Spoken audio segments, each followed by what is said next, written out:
Hey, before I start, special shout out to Leslie. Thank you so much for the donation. On the premiere that I got going on. Thank you so much. I appreciate the support. Hey, we had 1,000 subs, ladies and gentlemen. We had 1,000 subs. Celebration time, and it's Independence Day, man. It's Independence Day here in Jamaica. A very significant day, but we're here to on Earth to highlight what I think is a serious plot, in my opinion, based off all the moving parts I've seen in this situation here in Jamaica. Shout out to the Maroon Chief Curry. Shout out to Mr. Maroon Ambassador Anu L right there in the middle, in the picture right there. And shout out to Mr. Will Rattigan, Reasoning with Rattigan. The link to the original source of this material is in the description. You guys can go there and you guys can go ahead and watch the video in its entirety. I will be looking at a clippity clip, a portion of this video. We got Brooklyn Hood in the building. Bolo, you deserve it, bro, because you are a good dude. Hey, salute to that. Salute. Chrissy, what's going on? Hey, salute. I gotta get through this live stream as quickly as humanly possible. Today's a holiday, so shoot.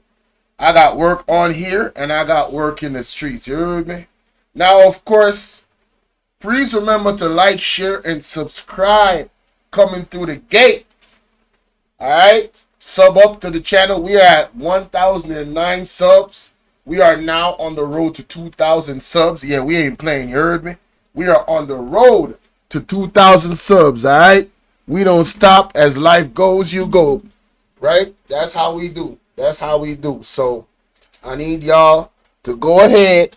If you're not yet subbed up and join this family, join this conversation, join this, I wouldn't call it a movement, but join this meeting of the minds. You know what I'm saying? Yeah. Bam, it's your boy Bolo V&R. We here, man. I'm camped up. I'm kicked up. I ain't gonna waste no time, man. I'm gonna tell you. I'm not about to waste no time. Fair use. All right, fair use. Let's get it, Bolo. Oh, shoot. I got to wrench you up over here. All right, cool. Wait a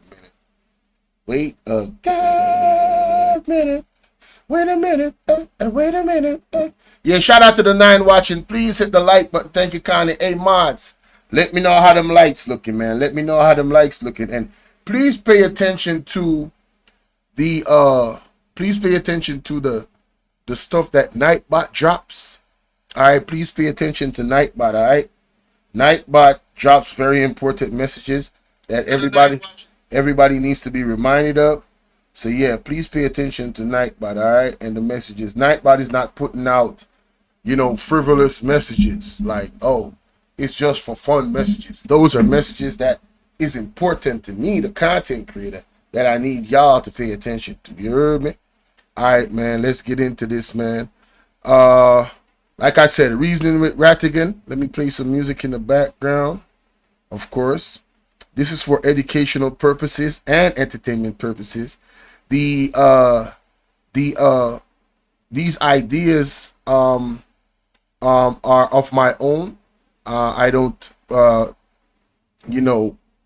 tend to I don't confess to the things that I'm about to say about this serious plot that I'm seeing that might not be anything. I don't know. But my intuition, my spider senses is tingling, ladies and gentlemen. Hey, Hassan, how you doing, man? My spider senses is tingling. Hassan Tahir, salute, my brother, salute. My spider senses is tingling after hearing what the Maroon ambassador had to say about what's going on with them, and what's going on with them and the government, the you know what I'm saying, like them reaching out to the government and the government not responding, not trying to have talks and dialogue. It seems a bit fishy. All right, so I'm gonna put my ideas together as the time goes by and you listen. So let's get it, man. Oh, let me get the music going first. Wait a minute, where's this? Oh, here we go, right here. Without any further ado, thank you guys for pulling up on me. Let's go. All right, let's get it. When the English invaded Jamaica in 1655, most Spanish colonists fled. Many enslaved Africans who were there escaped, and along with free black, mulattoes, and some native Taino, formed diverse groups in the Jamaican interior. These groups coalesced into the Maroon communities, which resist. This is a very informative live stream. A lot of history was being you know what I'm saying, was being dropped. So like I said, this is a live where you listen. Enslavement and sought autonomy. So this has been going on with the so-called Spanish Maroons, who created stockaded mountain farms. And one they said was it Louis that. I don't know why the internet decided to do all of this now. When I start my live, I don't even have that much stuff modern days in Catherine Park. Levitasville. Okay, thank you. I appreciate that. Of course, it lists Maroon wars. The first Maroon war involved Leeward and Windward Maroons, right? Treated as worse now with the colonial government. Second Maroon war occurred due to tensions between Governor Lindsay and the Leeward Maroons, right? And they shipped out 600 Maroons to Nova Scotia because the governor double-crossed them.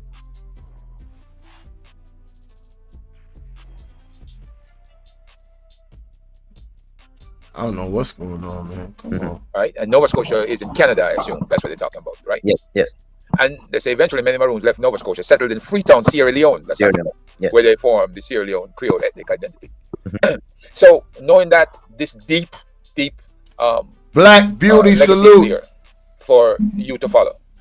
Once the Samaka Maroons, who have been fighting for their collective land rights in Suriname, they took it to the Inter-American Court of Human Rights and won the case in 2007. What were the Jamaican Maroons waiting on when they saw this? And why wasn't action taken to solidify their position in the same manner? Good question. Yeah. Go ahead, finish. No, finish, I'm sorry. That's part one. But part two has to be, this is now 2024, 17 years later. And we still see this hassle coming from the government, where you guys keep getting pushed around and nobody is pushing back.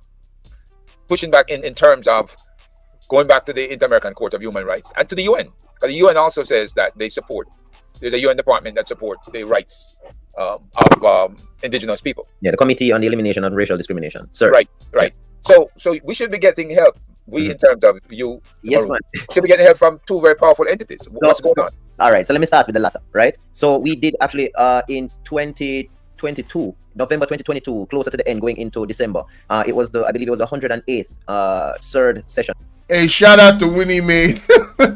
Yo, I know what's going on with that. I believe those are elders. I'm gonna leave that alone. That's between Lonesome and him. That's bigger than me. But shout out to you. Shout out to you. First time seeing you in the chat, Winnie Maid. Salute. Rachel Banks. How you doing, love? My goodness. Hey, man, Jamaica is, you know what I'm saying? Jamaica is keeping, all right? Treaty body session for the Committee on the Elimination of Racial Discrimination. At that time, as fate would have it, Professor Shepard, Vereen Shepard, was actually the chairman of that committee at the time. So it was a very good time for us, Kong Pong Maroons, and a few other indigenous communities also put a report forward to the United Nations that is on the record, as well as a Kong Pong. Now, a Kong Pong record is there, and we got an opportunity to speak directly with the committee in private, prior to the committee speaking to the state party, meaning Jamaica. I believe Minister Babsy Grange, was part of that presentation, because Jamaica was under a big microscope during that entire presentation. You guys can go and look that up, as it's 108th session, treaty body session, third. And if you want, Brother Ratigan, I'll send you after this. I can send you the links to all of that, so you can really look at even our report, because it's important, Herb, to know that we have a Kong Pong. Right, the state of Kong Pong has been putting and documenting on record with the United Nations to the fact that during the third committee, one of the country rapporteurs, that one of the members of the task force who was doing the report, because every 4 years you have to come in and you have to actually show to the committee that you have actually caught up to the many recommendations that you're receiving as a state that entered into this body, right? So whenever the task force member started to speak with the government of Jamaica and their members ambassador, they specifically asked about the treaty. The treaty was brought up for the record. I believe Chief Richard Curry would have posted that on his social media. There were many questions that were asked of the government, and I'm just so sorry that that was not broadcast live for many people to see. I think we'll be able to get a few more clippings out for you guys, and you'll be able to show it on your platform. But there were direct questions asked, and there was just a diplomatic dance around many of these various questions that were being put forward. There was. All right. So what I'm understanding from what Mr. That's Ambassador Anu L. He's the Maroon ambassador. He's on Mr. Rattigan's show. He was asked a question, and what I'm hearing from him is that there were a lot of questions surrounding the treaty and the fact that the government is planning constitutional reform and they're in the process of it. So he said that the questions were asked, but there was a lot of dancing around the questions, like they didn't really want to address it and stamp their position on it, which is very strange. Very, very strange.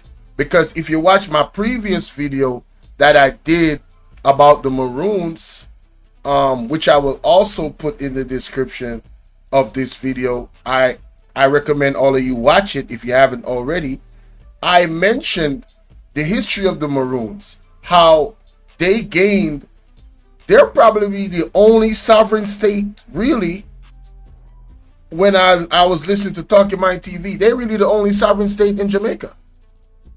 Jamaica is not yet sovereign. We are not free. We are not left to our own vices to fend for ourselves. The Maroons have been left to their own vices to fend for themselves since 1738. They own their own land. They have their own government. All of this. But for some strange reason, the government of Jamaica, led by Andrew Holness, and this entire system seems to want to either downplay that reality. Yeah, you're welcome, Hassan.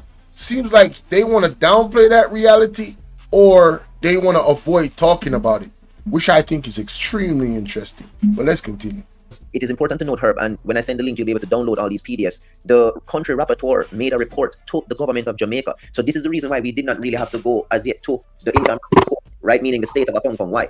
While we had a case locally in Jamaica, in the Jamaican courts, because what happens with the Inter-American Court and the international courts, there is a procedure of law in terms of what they would call civil procedures, where they could say, have you exhausted all efforts locally or within the court procedures before you have even come into our jurisdiction asking for help? Furthermore, you have to, when we look at the jurisdiction of the Inter-American courts, a lot of the rulings are not necessarily binding upon the state, right? Even though the Inter-American Court can make a certain type of ruling, they'll actually let you know that a lot of what you have to do procedurally, they can't force the government, or any government for that matter, who is not signed on, or even if they're signed on, because of this whole state and territorial sovereignty issue, right? Now, the government of Jamaica is part of the courier of the British Crown, as the British Crown is still the head of state of Jamaica. So the British Crown as a protectorate of the government of Jamaica, obviously the Inter-American courts cannot intervene or force the government of Jamaica. They can only make public recommendations and a ruling that will set some kind of precedence for the courts to interpret as public law.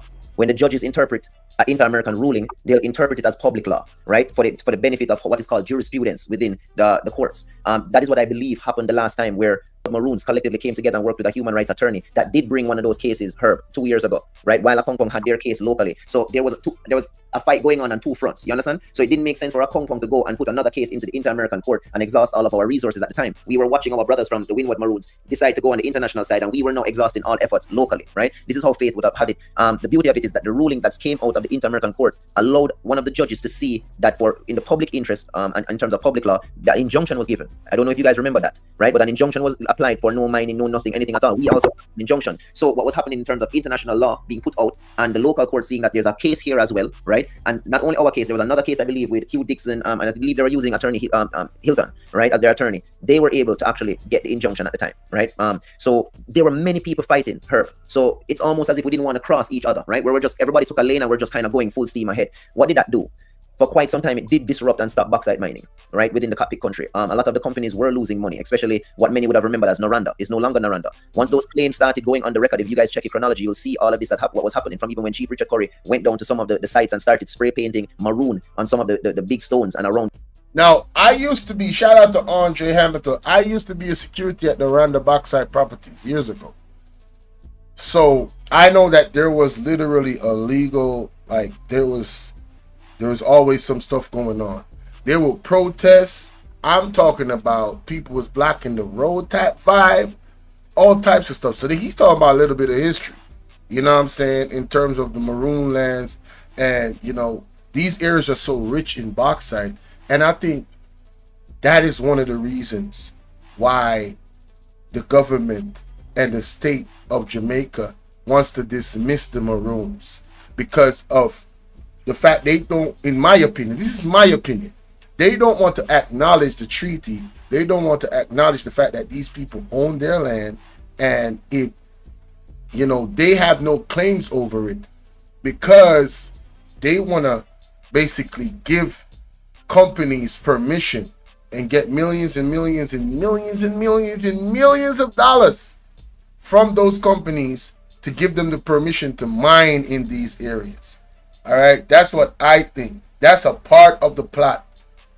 I think Andrew Holness led government is looking at legacy, and his legacy does not include the Maroons. He wants, in my opinion, this is my opinion, he wants total dominion over all parts, every surface area of Jamaica. And the prize surface area of Jamaica is the Maroon 1,500 acre that they own. There is allegedly oil in Jamaica. There is allegedly gold. And if those things are in Jamaica, more than likely it's in that area. So I believe it's all about money. I believe it's about legacy, and I believe it's about resources. Untapped resources that can bring a lot of people that is very much interested in it a whole lot of money. All right, that's what I think. But let's continue. The entire area in terms of making claim to certain rights to the land. This is prior to the case, right? All of a sudden you see that there is no more Naranda, right? It's now reformed and reshaped as a company called Discovery, right? And then if you start to look at the whole of that shell company orientation, you'll start to realize that it's just a shuffling of the blocks around. Obviously it's hard to do business in Jamaica. Why? Because copy country is a very hot topic. It's a hot potato, right? You have the government of Jamaica, unfortunately, that believes that they do not need to speak with the indigenous communities about this indigenous territory, and they're now cutting leases and signing leases and making promises that they cannot actually fulfill legally. Ooh, listen, blessings to Florence Brown in the building. Listen to what the man is saying.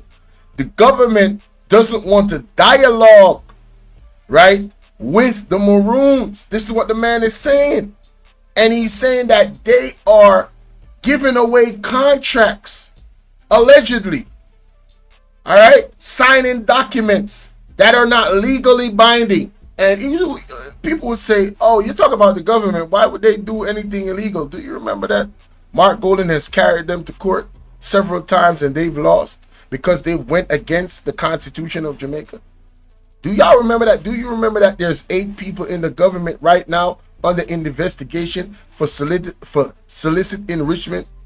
Do you remember the track record of this government where there is a gag order on Parliament to not speak on who could possibly be these 8 people? Or is there more than 8 people? Right? A gag order is out. Do you know that a lot of these individuals have not signed the code of conduct?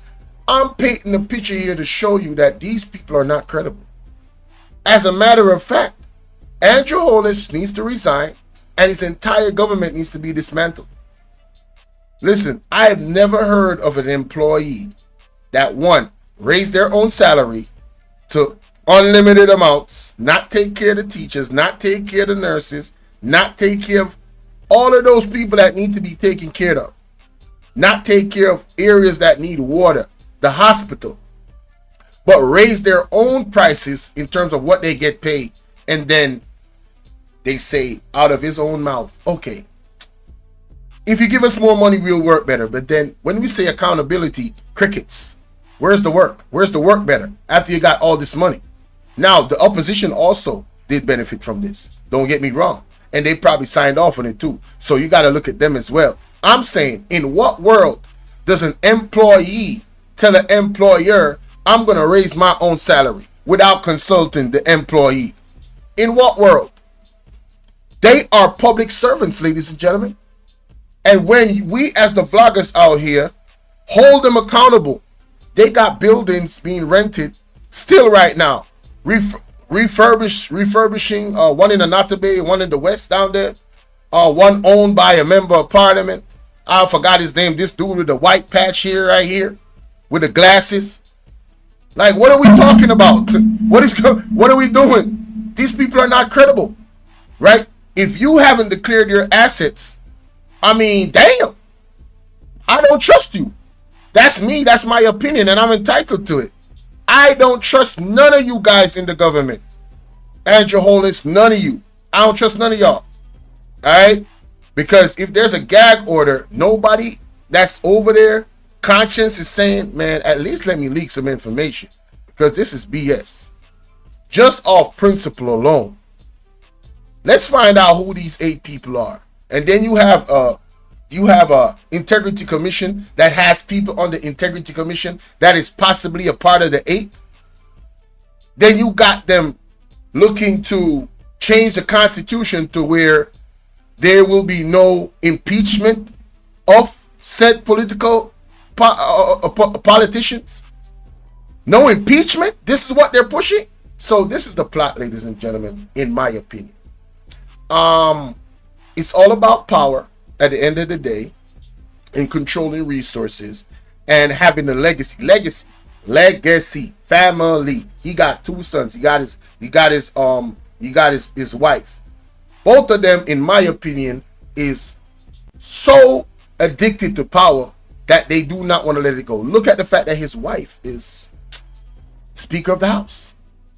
In her conscience, he didn't realize that this was a conflict of interest, and we probably don't want this. Not a good look. They do not care, in my opinion, ladies and gentlemen. In my opinion, they do not care. Now, I have questions for Mr. Mark Golden. I'm not a PMP or JLP, trust me. I did a video asking Mr. Mark Golden questions. All right? And the Maroon ambassador said something in this video that confirmed to me that my questions were legit. But let's continue. And the court, the attorneys for these major companies and multinational companies are making their clients aware of the risk management system. So I hope that answers your question, Herb. It does to some degree. Now, you mentioned the 108 treaty body session where various human rights treaties are discussed by independent experts, right? Yes. Convention Against Torture and Other Cruel, Inhuman, or Degrading Treatment or Punishment, right? Have you guys noted anything that would be degrading treatment or punishment that is being practiced against Akapang Maroons? Convention on the Rights of the Child?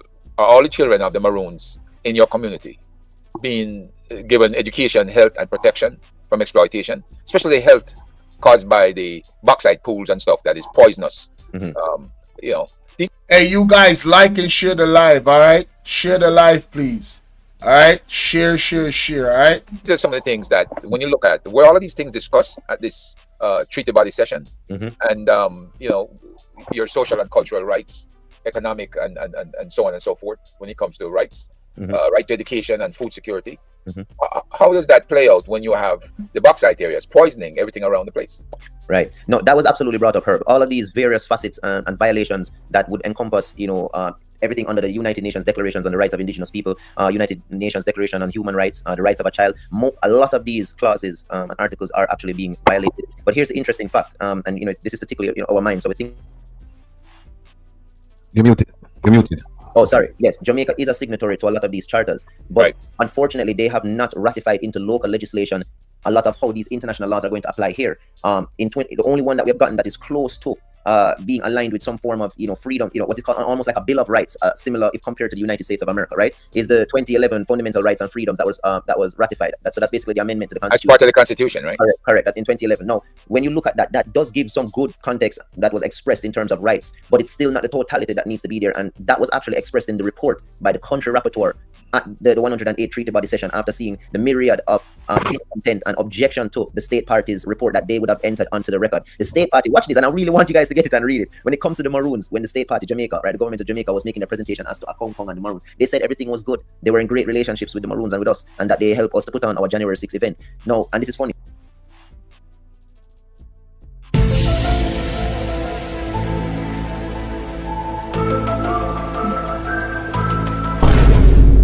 Wait. So you telling me the government told these people that you, the Maroons, and them are in good relations? Stop the cap. Stop the cap right now. Stop the cap. No bullshit, bro.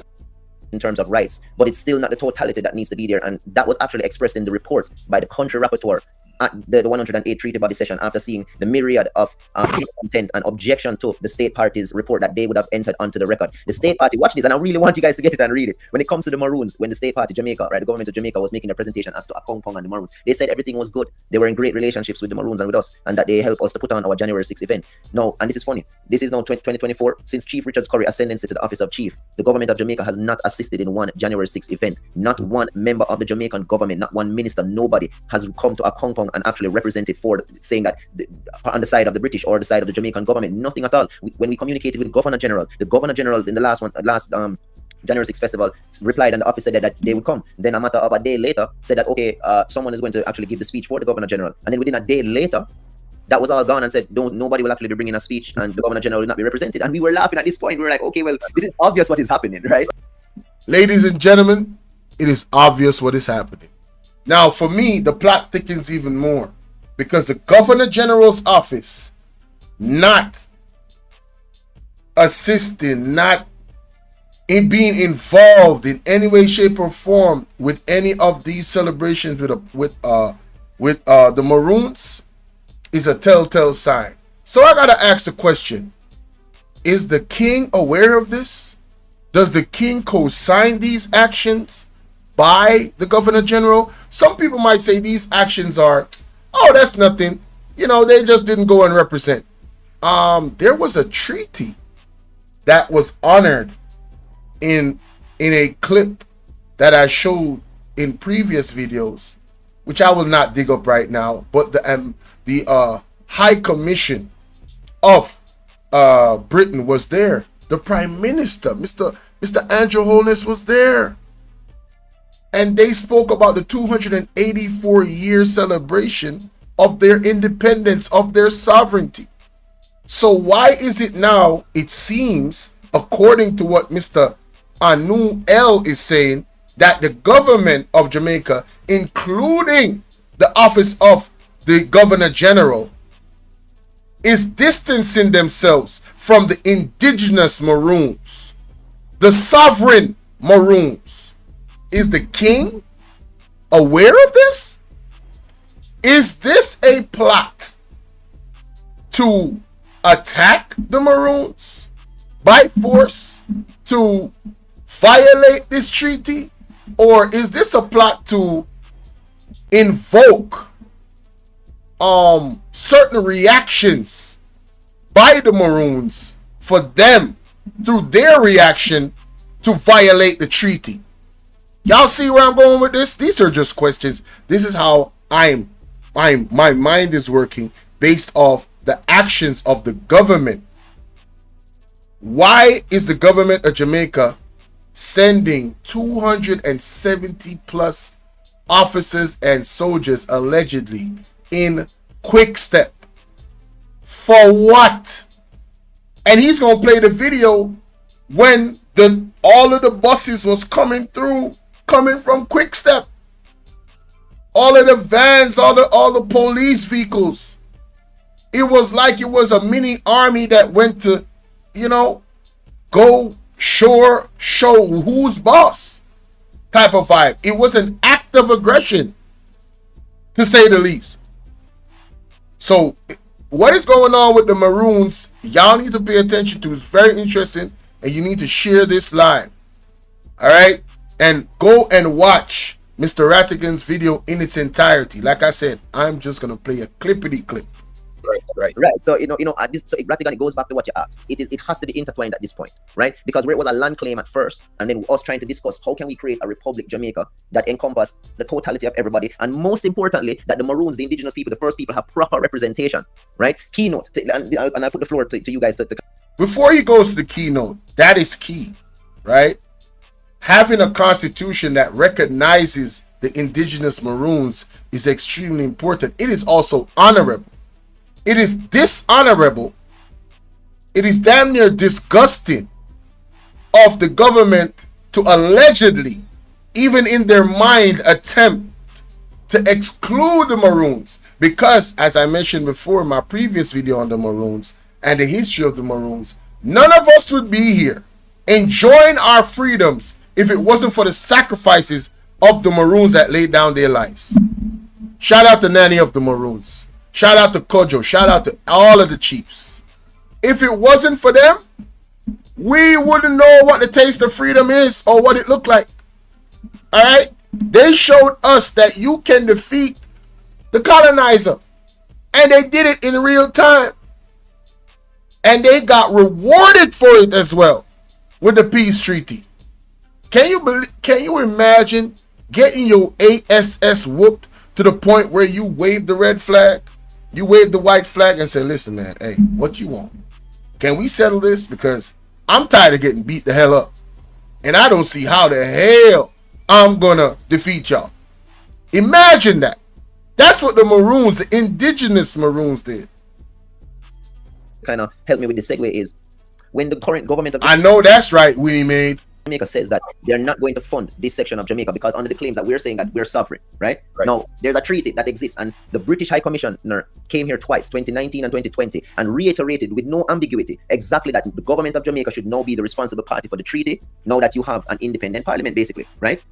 So I'm going to give it to you, and I don't understand where, if they feel that, they have a saying, and I'm going to yield. They have a saying, when communication breaks down, right, it only leads to a point where there's no amicable solution, and that is kind of where we're going. We're almost being forced, Ratigan, to stick our flag in the ground, right, publicly, and obviously that every action has an equal and opposite reaction because of our claims being made. So the integrity of the state of Jamaica is being shaken, right? And I'm just saying there should be some wise people over there who are hearing me, and if they're doing their research, Ratigan, they'll be knowing I'm speaking from a place of understanding exactly how the system works over there. My family was very much intertwined and served this government honorably, and they left because of certain players and people that did, and certain scrupulous things that happened within different transitions of power, right? So when I actually talk, that's why I said to you, I don't usually talk often, but when I talk on platforms like this that are really carrying substance, because I know deeply that there should already have been communication with us and the government of Jamaica. It is clear as day. The former Prime Minister Bruce Golding tried to open communication with Chief Richard Curry and had him on a platform talking publicly to signal to the government of Jamaica to try and find a way to have communication, and yet we're still here. So Herb,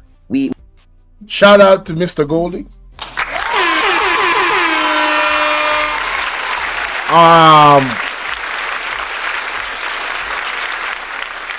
I don't know when, but I need to go over that interview with Mr. Golding. Mr. Golding open talks. You can listen to what he's saying clearly. With the change of power in the JLP, and now they're in power, there has been no effort to have dialogue with the Maroons, according to Anu L. And that means one thing. You said a breakdown of diplomacy. Sticking the flag in the earth and standing on business. It's like they reinforced, like I said before, it's like this is a plot to have the Maroons be forced to defend themselves and break their own treaty. Now he said that the High Commissioner that came twice in 2019, he said now since the Jamaica is a state that's standing on their own, they are now responsible for the treaty. How it look that the king, right, and the crown honored a treaty for 284 years, but the government of Jamaica cannot sit down and have a dialogue with the Maroons one time. What has the Maroon done to the government? Why they are allegedly so standoffish with them?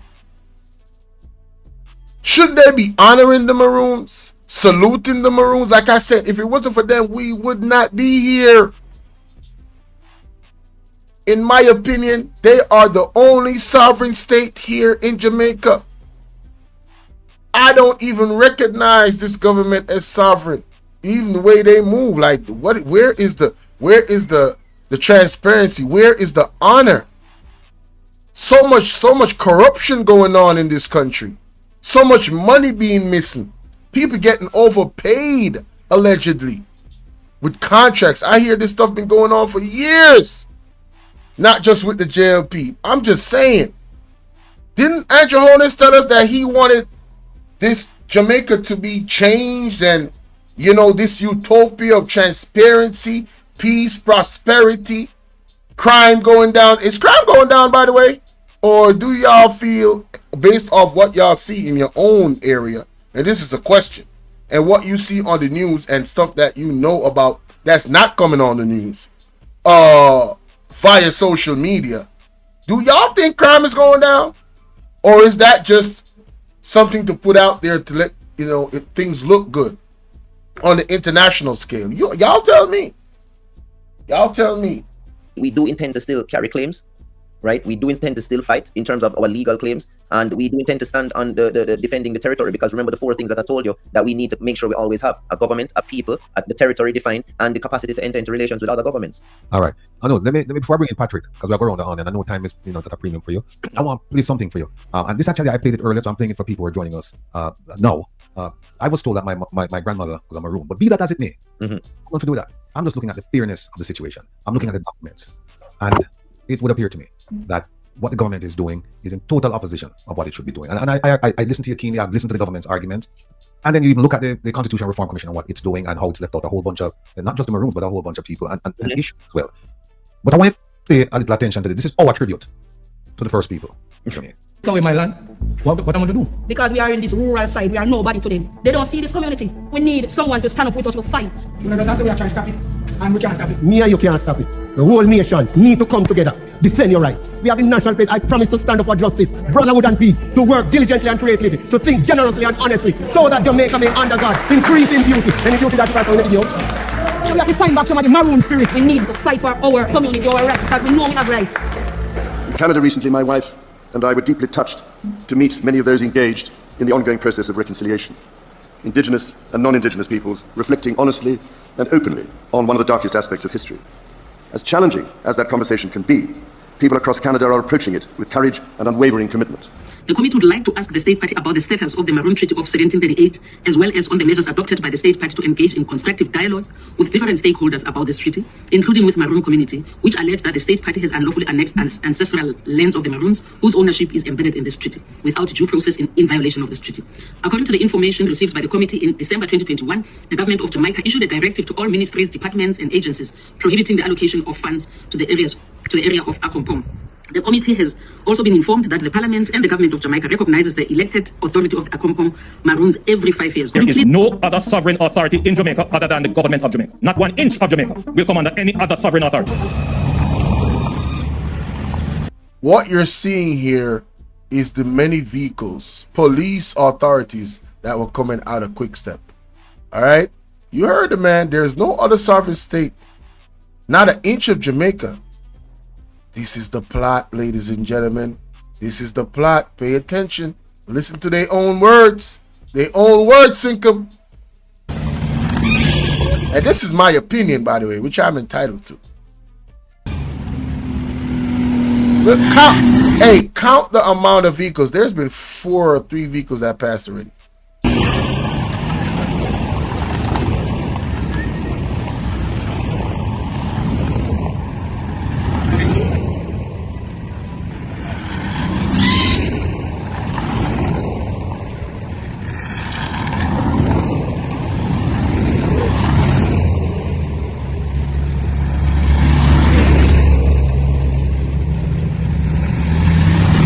Celebrate 282 years of recognition. I counted 18 police vehicles in that clip.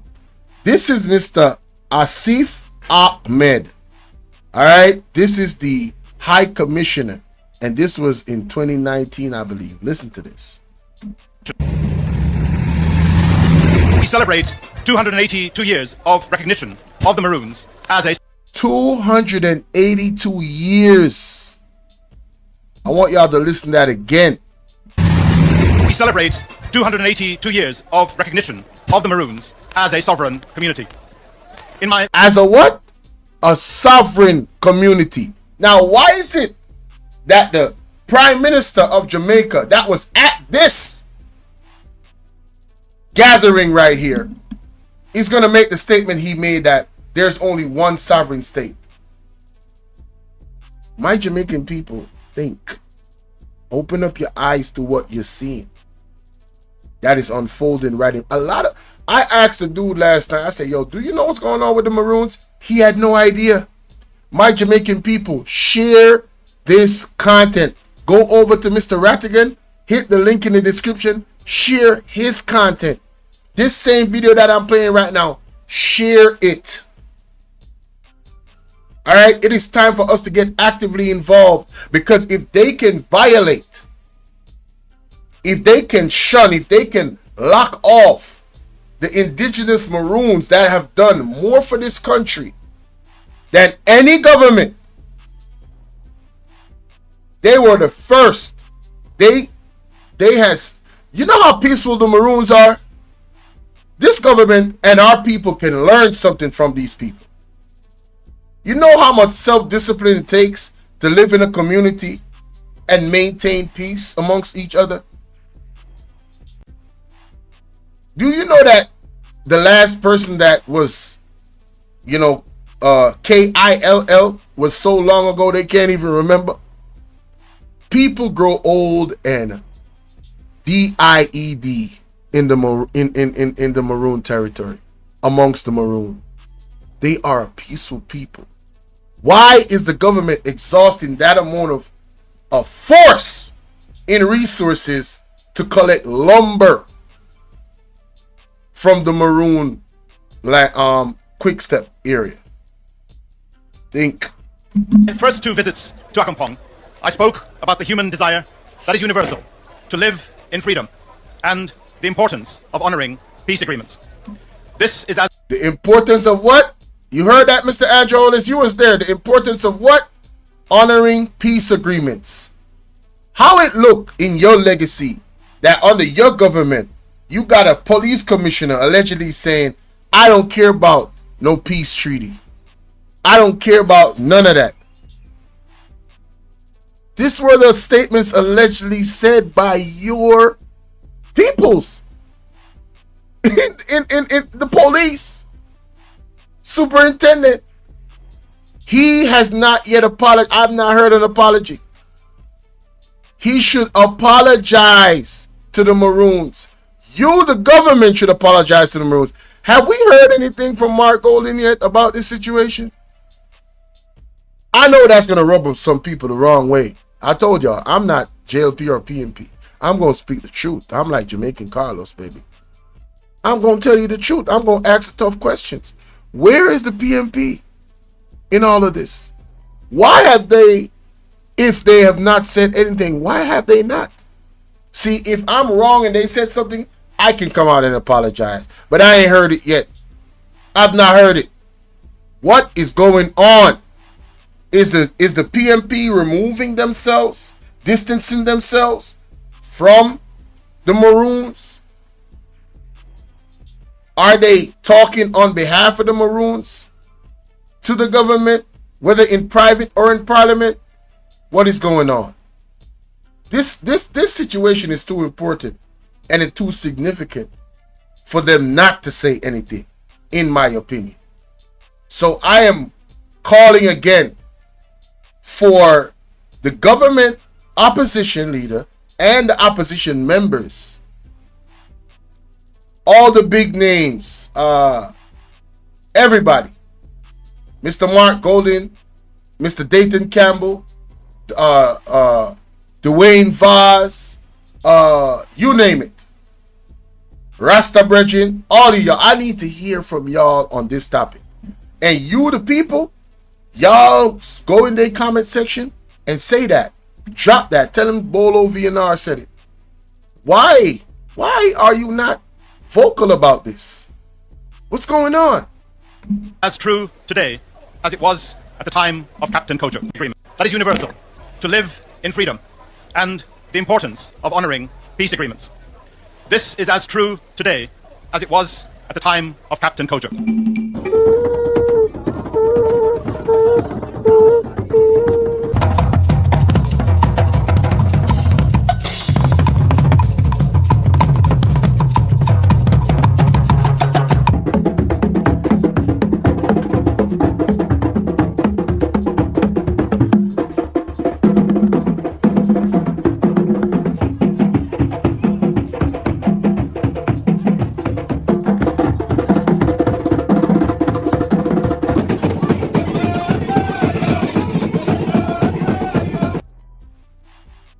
Yes. Give thanks, Ratty.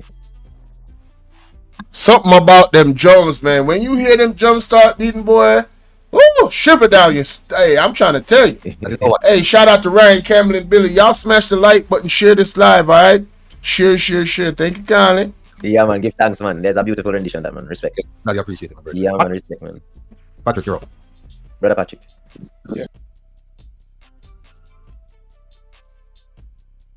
Did they freeze? They damn sure did. Oh, that mercy.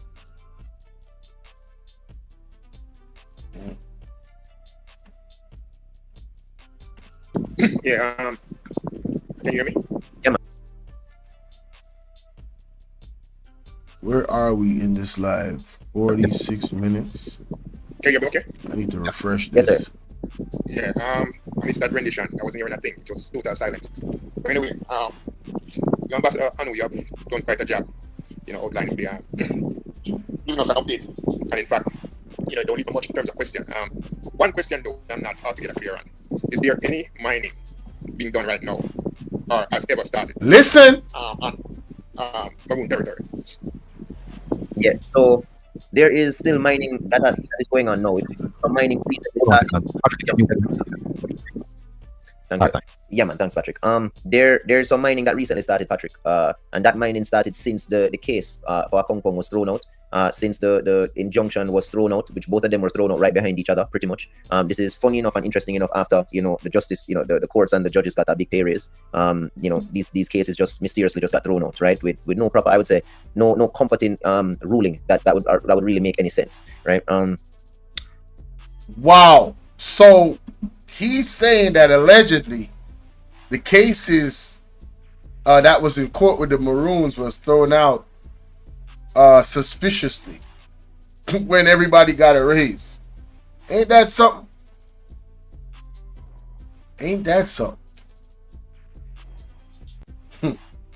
I'm gonna leave that one alone. Yeah, y'all think amongst yourselves.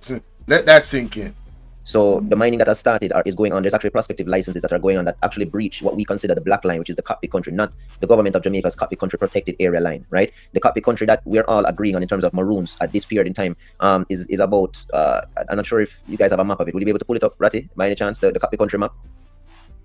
Do you have it? You want to share the screen? Yeah, let me see if I can. Let me see if I can pull it up real quick. Hold on a second, because it's important. Hold on. Actually, let me see. Yeah, this is very important. The territorial line of the Maroons. Right, if people understand the map, maps. You'll get a good idea to. Yes, that's very important. But Patrick, while I'm looking for it, yes, there's mining going on right now by a number, maybe about 2 different companies right now, and they are going on all around the cockpit country, from the eastern side, the northeastern side, and also the southern side of cockpit country. That if you guys know an area called like the Mile Gully area and all that, and even if you're driving, if anybody's driving on a new highway when you're going out to Mandeville, just start looking to your left and your right after you go through the second toll. You're going to see a bunch of mining that is going on. Wow. Go ahead, Brother Ratty, while I look for this. As soon as I find it, I'll pop it back up, because I'm actually using my... Why do you focus on Patrick's question? Let me just ask you a question that one of the supporters asked me to ask you. Very strong support. The question is, why don't the Maroons have or seek a seat in Parliament, have somebody that can represent their interest? That's a good question. Great question. That's actually what should be happening, Rattigan. That's actually, if we do this the right way, since 1962, since we were kind of left out from being expressed in the Constitution, similar to how the United States has the Indians expressed in the Constitution of the United States of America. That did not happen in 1962. But what was beautiful is the Indians are expressed in the Constitution. But in Jamaica, the Maroons that are native, that are indigenous, are not expressed. And according to what is going on presently today, the lack of or the refusal of dialogue between the government, it doesn't seem that their intention is to have them included in the Constitution that they're reforming. Ain't that something? Like I said, this is my opinion. I don't think this government wants to include the Maroons in their legacy, in whatever it is that they're trying to achieve with the Constitution. It is null and void, in my opinion, based off their own action and what's being said. Yep. is that clause 4 of the Constitution for the Jamaica, the savings clause, as we would call it in the legal world, right, preserves the 1738 treaty, right, which is why you will see the British High Commissioner coming here and reaffirming the treaty in 2019 and 2020, and even now hearing the Committee on Elimination and Racial Discrimination at the 108th session, just in 2022, reaffirm the treaty and ask the state party again, right? In 2022, it was reaffirmed. 23, 24. Has the Prime Minister ever reaffirmed the treaty? Not even one time, huh? As soon as the British said, we leave this in your hands now, you're responsible to keep this peace treaty. As soon as that happens, you see what's going on in the Maroon town, right? You see all them police. All of this was about allegedly lumber. That's what all of this was about, right? Allegedly lumber. Crazy. So it's like the compounding evidence, based on even the rendition you showed. But directly, Ratigan, sir, just give me the punch of the question, because I want to make sure I answered it, right? Give me the question right there again. The question is, 1 second. It's, oops. So just to make sure I answered it in its totality. All right. The question, and I know you're checking to answer Patrick's question, but this Yes. question: Why don't the Maroons or will the Maroons seek a seat in Parliament to represent? Right. So yes, good. So it's supposed to happen. So because knowing that all of that context behind you shows that there is a legitimate claim, there is supposed to be dialogue and communication. We don't have a proper representation in the Parliament to be able to say, here's X amount of people that live within this territory, right? As the Parliament, as the Prime Minister had said in the speech, in the outburst he had made, it's not like we're a government saying that we're a municipality or anything. The thing is, to answer the question to your caller and to everyone and to yourself, it has to start at dialogue. Brother Ratigan, we don't have no proper dialogue for over 62 years. There's no constructive, real dialogue that is being entertained with the Maroons. So what do the Maroons believe? The Maroons believe that this has been nothing more than a whole plan, right? That has been put together by a bunch of people that said, we're going to go the whole way to just amalgamate everybody as one Jamaicans, and we're going to just remove the treaty, ignore it. And, that is wrong, right? Because look here, Ratigan, I want to make sure that I pull this out for you. And it partially answers the question about should we be able to communicate and have a representation, right, in Parliament. Okay, this is a copy of the treaty from the archives, right? A copy of the original. Look, so I'll just make sure you can see it. It says, and it's signed by the archives, right? Hold on, let me move my hand, right? It says what? Yeah, I can see it. Office of the Jamaica Archives, correct? Correct. It says true copy of the original, correct? Yes. All right, now let's look What's below it though? I see like a date or something. What's below it? Yeah. Let's look at the date. Look at the date. So for full transparency, 2022, 29th of April, 4th, 29. Okay. See that? Is that a signature next to it? That's a signature on top of the seal. So the embossed seals. I'm going to show you the embossed seal. So this is the embossed seal. You can see, Yeah. Mm-hmm. right? So you see the embossed seal, right? Same thing that you see with the stamp at the back. And each page is stamped, showing that this is a copy of the original. And you'll see the embossed seal there, right? Okay. Now, let's look at this now. This is a copy of the treaty that is inside the journals of Jamaica, right? And I'm going to show you it at the top. It says what? The laws of Jamaica, right? So it's there. And this is a copy of the treaty. And just so we started, so okay, we can get there. 1 second. It says, in the name of God, whereas Captain Kojo, Captain Akonkon, Captain Johnny, Captain Kofi, Captain Kwako, and several other Negroes, their dependents and adherents, have been in a state of war and hostility for several years past against our foreign lord, the king, etc., etc., etc. You can get this online when you look at that. The first video that I did, I read that document. The first video I did about the Maroons and the situation, I read that document. Harvard website and stuff, right? But we're showing you, what is the context I'm showing you? We went inside the Jamaica archives and found this. Shout out to Miss Genesis in the building. Man, listen. That's the other thing. I'm not celebrating Independence Day. But shout out to all my people. You know what I'm saying? I just have a different view on it. Are we really independent? I don't think so. Under this government? Nah. I think we're being more oppressed than everything else. So I don't feel independent. All right? I really don't. But shout out to y'all. Love y'all. You heard? In the laws of Jamaica, in their journals. So it's not that they can not say the treaty is not on record, whereby the savings clause of the Constitution is not in force. It is in force. And we have these records. So therefore, we should be getting proper representation. If not, Ratty, go back to what you asked me. Is this just a land claim or an intertwined claim with sovereignty? Because in order to protect ourselves, our birthright, and our integrity, we're being forced to stand on sovereignty. Okay. All right. Because of lack of dialogue, they're being forced to stand on sovereignty. Over 62 plus years and no, real dialogue with the Maroons. I put a mark in my. Oh, I didn't see that. See, you're a smart girl, Miss. You're a smart lady, Miss Genesis 1. You're a smart lady. I did not see that bracket and question mark. Happy Independence question mark Day, Jamaica. Man, you something else. Shout out to Miss Genesis. Yep, hey, Salute. I'm you have to convince me, but you don't. No, it's not for you, Ratty. Me and you're good, man. But you see, you have a beautiful platform, right? This is for the intellects, right? We're trying to open the minds of many. Many will be able to use this video and replay it over and over. That's what I'm trying to. That's exactly what I'm doing to raise awareness. Replay this video. Y'all can watch it over and over and over again. All right, that's what this is all about. Raising awareness. Raising awareness. It is time, ladies and gentlemen. We got to take responsibility for our situation. We got to see the government for who they are and what they're about. And you need to, tell what side are you on? Are you on the side of justice or you on the side of tyranny? Because that's what it's boiling down to at this point.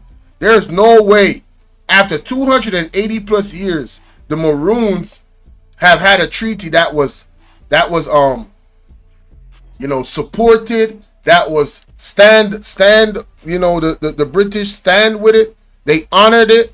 And as soon as they passed the baton to the Jamaican government, no dialogue. What?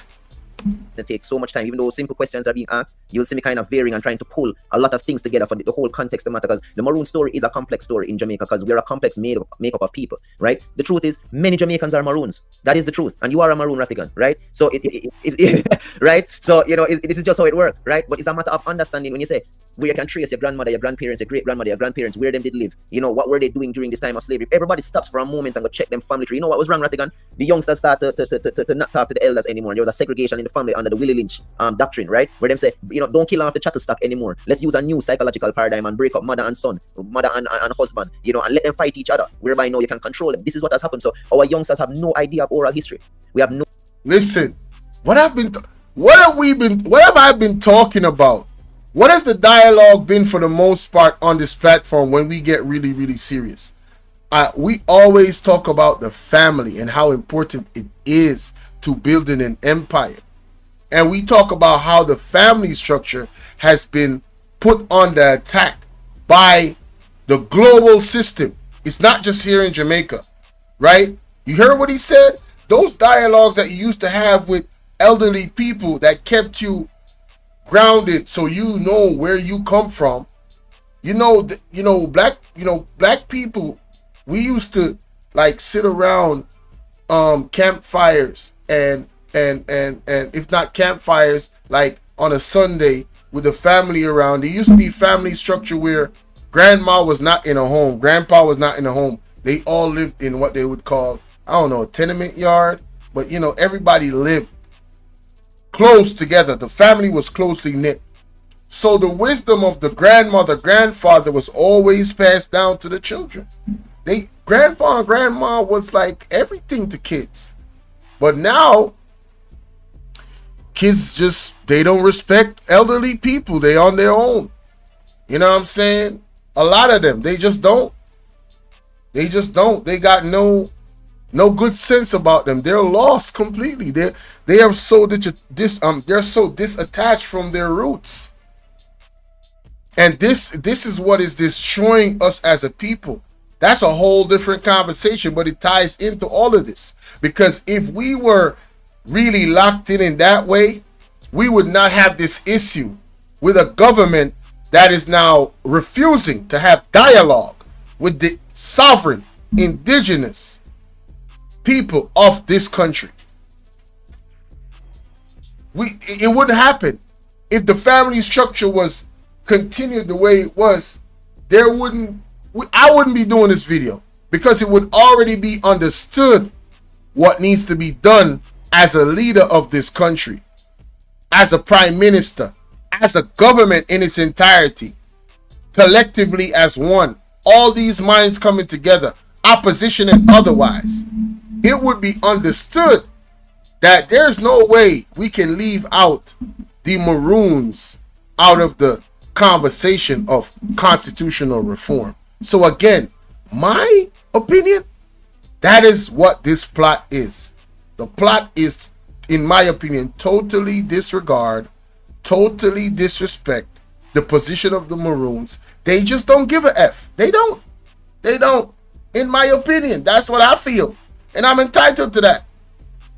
No idea how to trace our bloodline on the land. What was going on during the time of 1655? Do we have any people that came onto the island at that time? Obviously, many people are going to have that bloodline that predate the war. But because it has been shoved down our throat that is only Emancipation Proclamation has made us free, and that is the history that we want to give the chattel property and those who want to identify as chattel property, right? That's the history you're left with. You're going to just be left with basic, whatever constitutional right that a government gives you. And in closing, for, in this particular sense, this is what the Maroons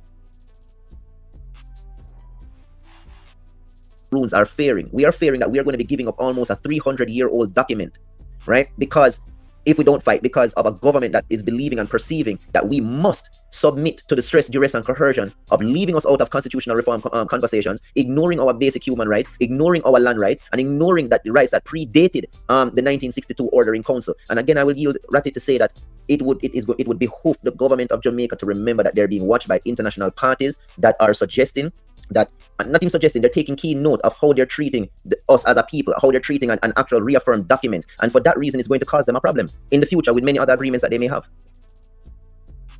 He said a few key things. He said a few key things. The last part, obviously, how do the government of Jamaica look on the international scale? This is why you should share the video. Can we get to 500 likes on this video? 500 likes. I'm at the hour mark. Everybody hit the like button and everybody share this with 5 people. Whether they're from Jamaica or they're overseas. If they're Jamaican, they're American, they're Canadian, they're from Europe, Holland. I don't listen. You can react to my live. You can go to Mr. Rattigan's live and you can look at it. Get this news out there. The government of Jamaica should be ashamed of how they're approaching the situation with the Maroons. They should be flagged openly on social media for their actions. All right? It should be detested what they're actually doing, ladies and gentlemen. Not trying to dialogue with these people, allegedly, according to Anu L. And I would love to hear them come out and say he's lying. Yeah, I would love to hear them come out and say this man's lying. Because I'm sure that these people are about paperwork. So they documenting everything. Reached out to the governor general. They said this, we got this. They reached out again. They did this. They refused. All of those things are documented. Trust me. When you talk about people that deal with treaty, oh, they love documents. When you talk about people that connect themselves to, what's those people called? Yo, we got sulfur in the building, man. God damn. Hey, man. Hey. Salute to sulfur, man. Hey. Yo, if y'all don't know who Sulfur is, y'all better find out. Hey, Miss Genesis 1, could you copy his link to his page? Anybody that's on my page that is not yet subbed up to Sulfur and you're interested in what the hell is going on in Jamaica with this government, y'all need to go sub up to that brother right there. I'm telling you. Ain't no question about it. Ain't no question about it. Salute, my brother. I tell you what, I want the phone line, but I'm afraid because I'm busy and shall wait patiently. But no, we're going to run with this conversation. But when you put the phone line, we're there till tomorrow morning because. Come on, go on, have a little time, man. Have a little time. And real quick before you on the phone line, I want to speak to something there. Patrick, Lisa, you're good, right? All right, good. All right, Patrick, go ahead, sir. Yeah. Back to the question. Of course, we never finished with the question the bauxite, but yeah. Back to this current question around the representation. That I ain't gonna lie, Patrick Mike was trash. His AC, I don't know, his fan. I hope y'all not hearing no fan on my end because I got noise cancellation. But I got the fan on me too. I hope y'all are hearing me good. If you're hearing me good, put a 1 in the chat. Really puts things in a dilemma if we were to consider representation in Parliament as well, because what happens is that it would. Yeah, please drop Sulfur's link. Drop his link in the chat, please. Speak to the autonomy of the Maroons, because part of the treaty, part of the agreement is giving the Maroons a certain degree of autonomy. So even though you're part of the state of Jamaica, you're also a Maroon state in itself. It's just that to some degree it's the organization of the Maroon state it still remains underdeveloped. Right? It do have the structure, it do have the infrastructure, right, of a Maroon government that the Jamaican government recognizes, and then that is an aspect of it that should be written into the parliament and the constitution.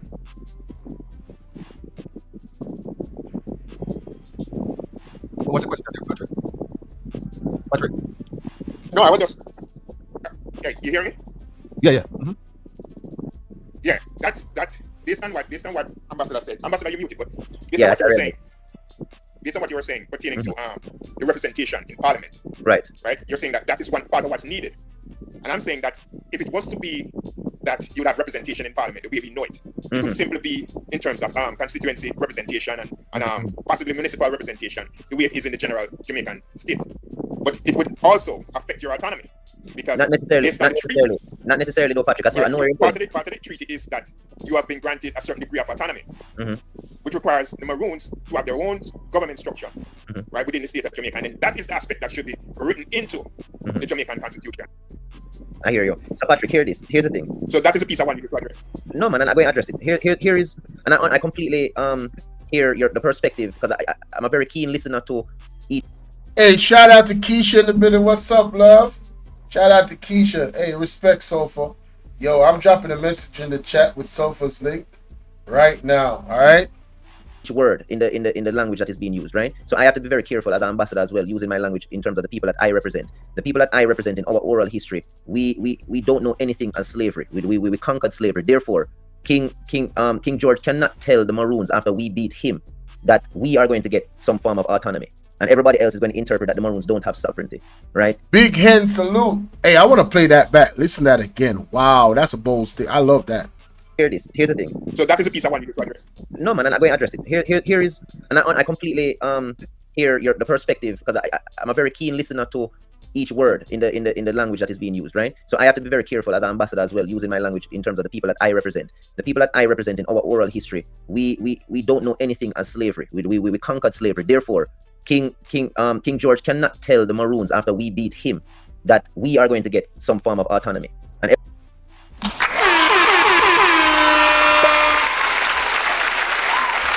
More. Hey, man. Talk to him, Ambassador. Talk to him.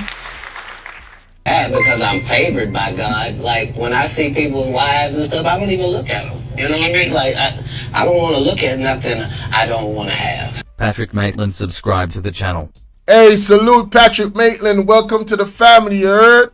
Salute, salute, salute. But y'all heard the man, bro. Y'all heard the man. And that's facts. That's not bragging. That's not nothing. The Maroons don't know what slavery is.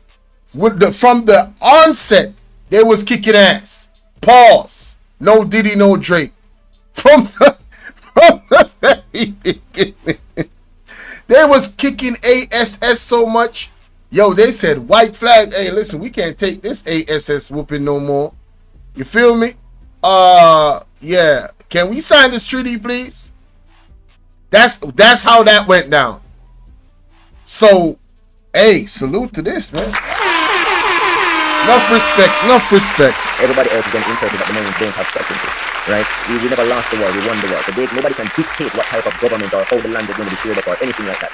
Shout out to Miss Collins in the building. What's up, baby? Keisha, what's going on, Keisha?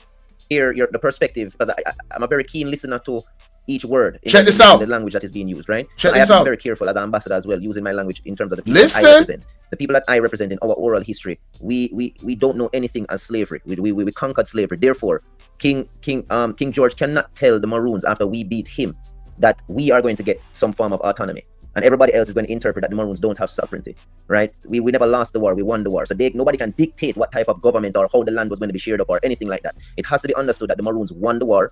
That means as the nationals of the land, we are the landowners. What the British did is create a peace treaty to do business here, because in order for them to have stayed here and continue to do business and get money from their creditors, because they were in debt, right? They were fighting a war for over 84 years. So there's a financial agreement. The peace treaty helped to create various financial agreements whereby the British would continue to do business here. The problem, Patrick, which is why we're having conversations about autonomy and it being degraded and where we end up today, is that unfortunately, some of our ancestors did not execute government how we know government to be, like how the British were running governments or other First Nations were running governments, right? So there's a major gap that was created for us. We didn't understand the fork tongue of the white, as the Native Americans say, the white man, right? We didn't know the fork tongue of the British was just trying to ensure that they did not lose the island and lose money from their creditors and everything, as one of the main reasons why they signed the treaty, because they were losing money every single day, and they would have been bankrupt with the Jamaican system, what they had set up here, because sugarcane, remember at that time, was supposed to be the crown jewel of their system, right? So once they got that document and the creditors supported them and they were still here doing business, similar to like bauxite, right?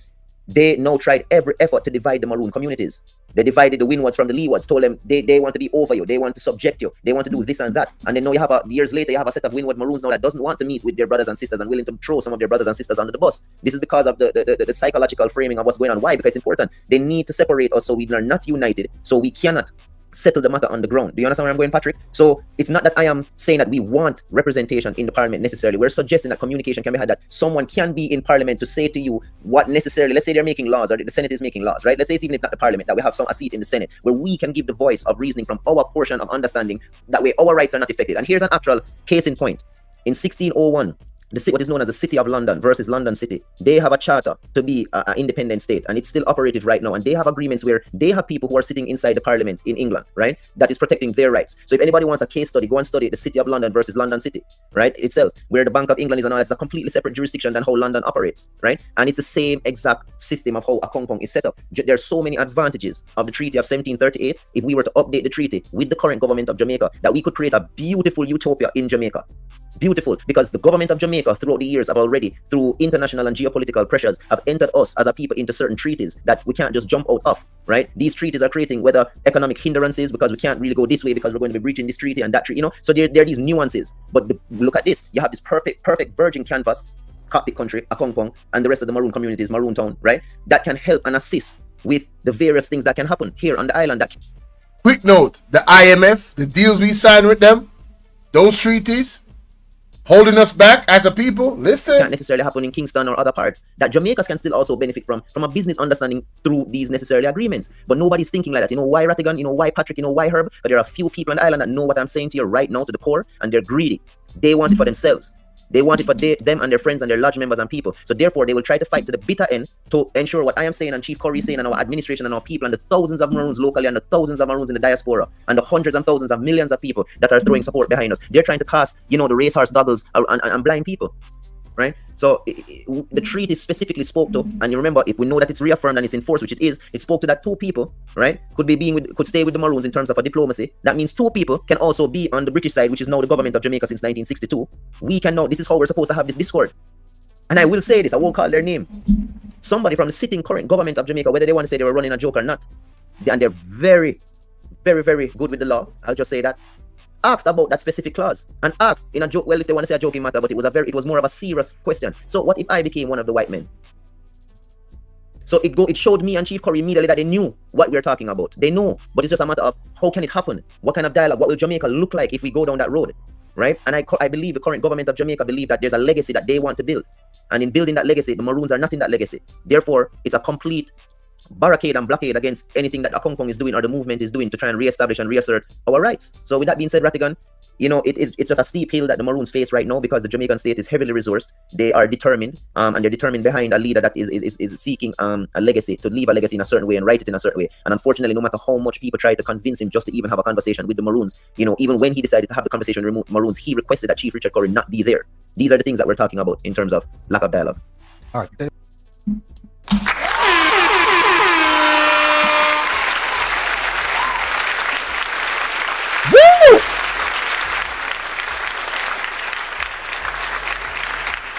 Yo, do I need to rewind that?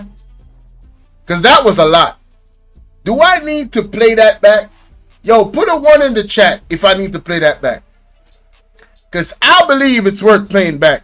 And I want to stop and I want to break it down bit by bit by bit by bit. Everything he just said. You got to let that soak in your cranium, baby. You got to let it soak in. I was reading the treaty on my live the other day, and it specifically said that two people, representative like officers, was left behind with the Maroons at the time of 1738 to make sure that the treaty was honored, that nobody came in there to violate it in any way from that side, from the British side, because it was that important. Now, oh yeah, I'm gonna rewind and I'm gonna slow it down. Now, let me see right here. Beautiful utopia in Jamaica. Okay, need to rewind a little bit more. Various financial agreements whereby the British would continue to do business here. No man, I'm not going to address it. Here is. I'm gonna stop. I remember reading that part in there where they had people. So what he's saying is, the Jamaican government is now the ones that are responsible for honoring the treaty. So therefore, there is a clause in that treaty where somebody, two people, can be like a voice of dialogue or representative to ensure that the Maroons are included in the Constitution and in the government. And what this man is saying is, the treaty is so powerful that if the government should go in dialogue, with the Maroons, they could move. We could move as a state that is really sovereign. Hear me now. We can move as a state that is really sovereign and really remove some of the bad things that they've signed off on that doesn't give Jamaicans an advantage moving forward. As a state, it actually tears down our education system, our medical system, our roads, everything, bro. Corruption, all of that. It messes up everything. Right? And he's saying that these dudes actually know. They actually are aware because they are legal minds. He said he's not going to mention their names. But he knows. They know because of what they said. They know. Because if you know, you know, right? Man, y'all smash the like button, man. Now, this is content.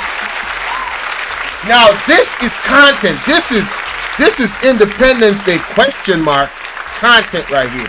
Man, shout out to Mr. Rattigan for having the opportunity to and executing that opportunity to have the ambassador Anu L that has at this point represented the Maroons so very well. Let's play that back. I completely hear the perspective because I'm a very keen listener to each word in the language that is being used, right? So I have to be very careful as an ambassador as well, using my language in terms of the people that I represent. The people that I represent in our oral history, we don't know anything as slavery. We conquered slavery. Therefore, King George cannot tell the Maroons after we beat him that we are going to get some form of autonomy, and everybody else is going to interpret that the Maroons don't have sovereignty, right?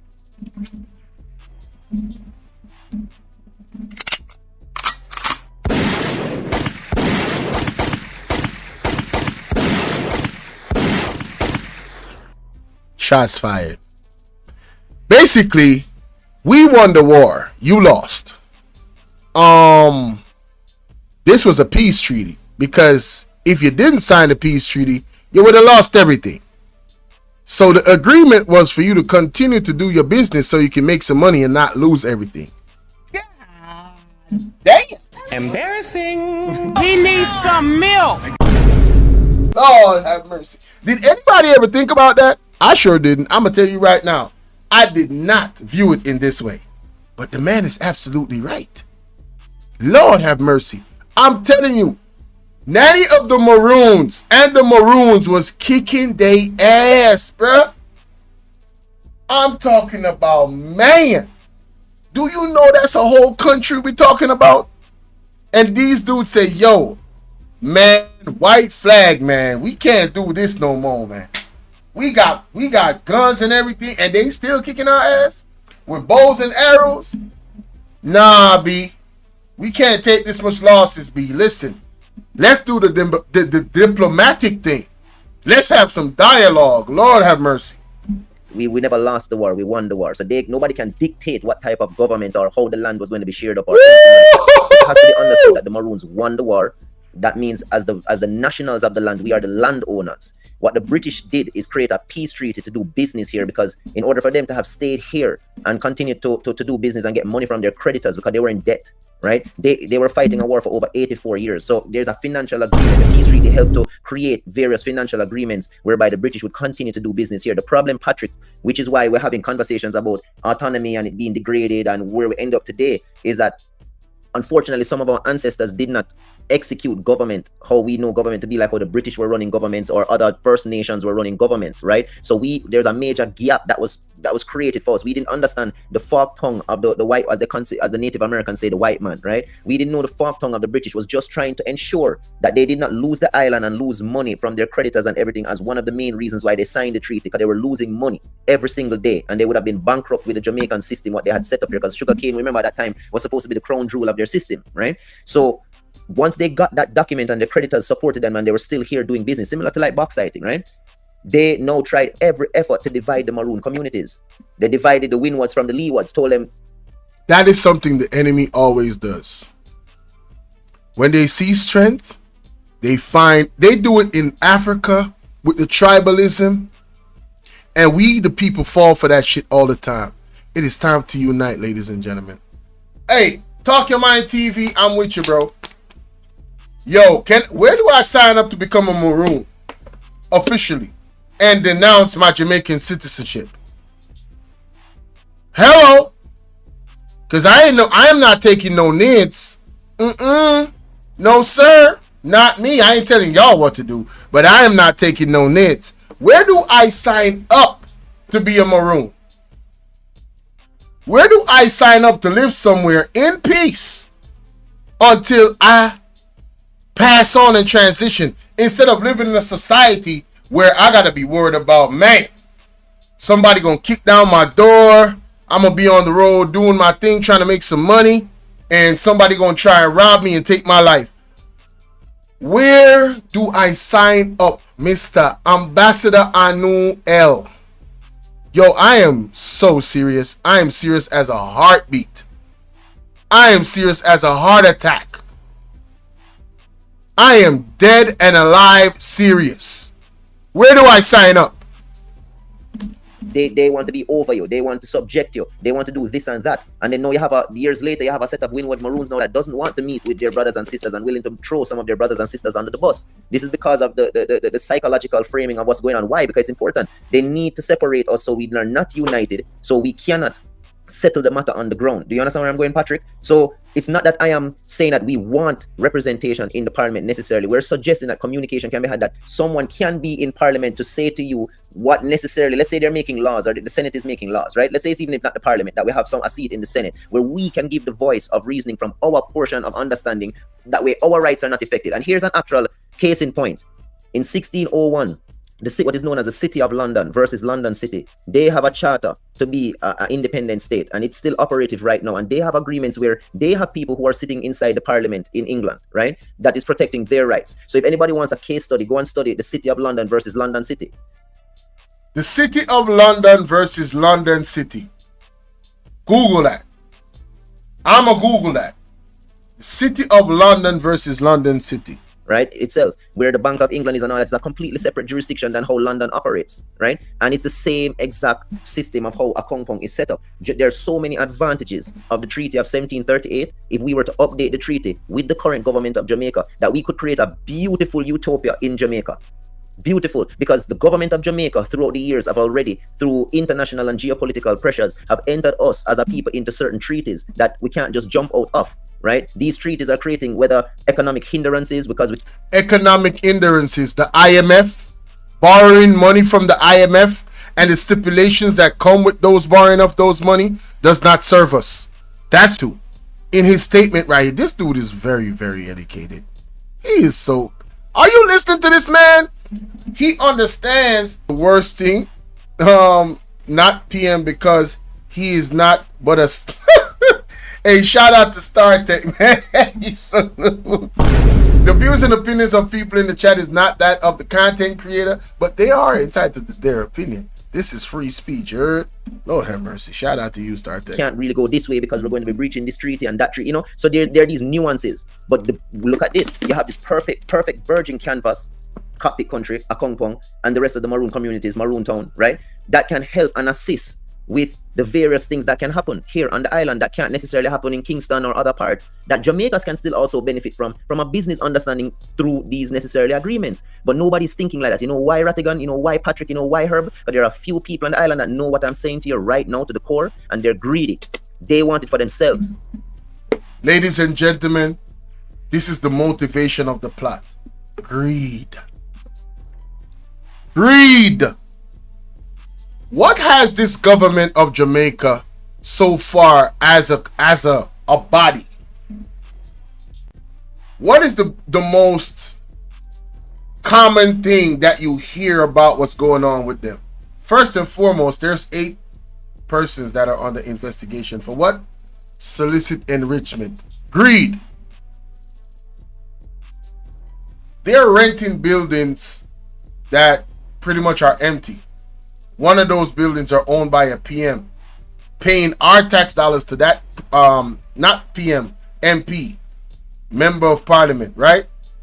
Paying our tax dollars to him while he gets paid to be an MP. Greed. Greed. Oh, you said repeat the link? City, oh shoot. You didn't catch that? Hold up. Yeah, I gotta go back. City of London. Lord, I gotta go back. You probably gotta rewind. Lord have mercy. Probably gotta rewind. Lord have mercy. Did anybody ever think about that? I sure didn't. I'm gonna tell you right now. I did not view it in this way. But the man is absolutely right. Do I sign up to be a Maroon? Not that I am saying that we want representation in the parliament necessarily. We're suggesting that communication can be had, that someone can be in parliament to say to you what necessarily, let's say they're making laws or the Senate is making laws, right? Let's say it's even if not the parliament, that we have a seat in the Senate where we can give the voice of reasoning from our portion of understanding. That way our rights are not affected. And here's an actual case in point. Listen. In 1601, what is known as the City of London versus London City. The City of London versus London City. Boy, I found that quick. The City of London versus London City. That is 1601. I'm gonna pull it up for y'all, and this is education right here. You heard me? So shoot.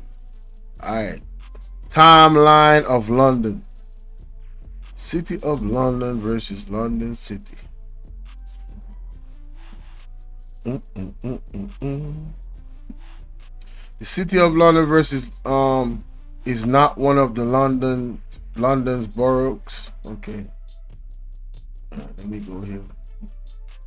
All right. I'm gonna pull it up on the screen and show y'all because I gotta have y'all involved in it. Yes. Let me take this picture off the screen. All right. Let's go here and let's go here. All right. It says right here, the City of London, also known as the City, is the city, ceremonial, county, and local government district. That city contains agent centers, blah, blah, blah, blah, blah. Blah, blah, blah, blah, blah. The City of London is not one of the London boroughs. A status reserved for the other 32 districts, including Greater, blah, blah, blah, general ceremony, enslaved, surrounded by Greater London. All right. That's not what I'm looking for. I thought that was it. The City of London versus London City 1601. Let's be specific. Year 1601. Let's see if I can find the document. Let me see if this is it, man. The following timeline of 300 BC, blah, blah, blah. Y'all probably got to look this up on your own time. Let me try and find 1601 real quick. Wow, they got, 15, wow. Okay. I'm going to find 60. Oh, there we go, 1601. I just passed it right here. February, isn't it? Executed for treason for his part in the short-lived rebellion previous months against the Queen, making him the last person beheaded on Tower Green. Damn. Sheesh. Yo. Oh my God. What's this said? The Tower of London Official Majesty Historical Class of... I'm not finding it, but this right here is a good document for you guys to go check out. I'm gonna copy this and drop it in the chat. Y'all probably need to do some deeper research on that part that he just mentioned. All right. I don't think we got time to really deep dive into that. All right. Oh shoot. All right. I guess, damn, I didn't copy the document right. Lord have mercy. How do you share this? Let me try this way. Yeah. Share. Copy this. Whoa. Copy this, and then I drop it in the chat, and let's continue. They want it for them and their friends and their lodge members and people. So therefore, they will try to fight to the bitter end to ensure what I am saying and Chief Curry is saying and our administration and our people and the thousands of Maroons locally and the thousands of Maroons in the diaspora and the hundreds and thousands of millions of people that are throwing support behind us. They're trying to cast, the racehorse goggles and blind people, right? So the treaty specifically spoke to, and you remember, if we know that it's reaffirmed and it's enforced.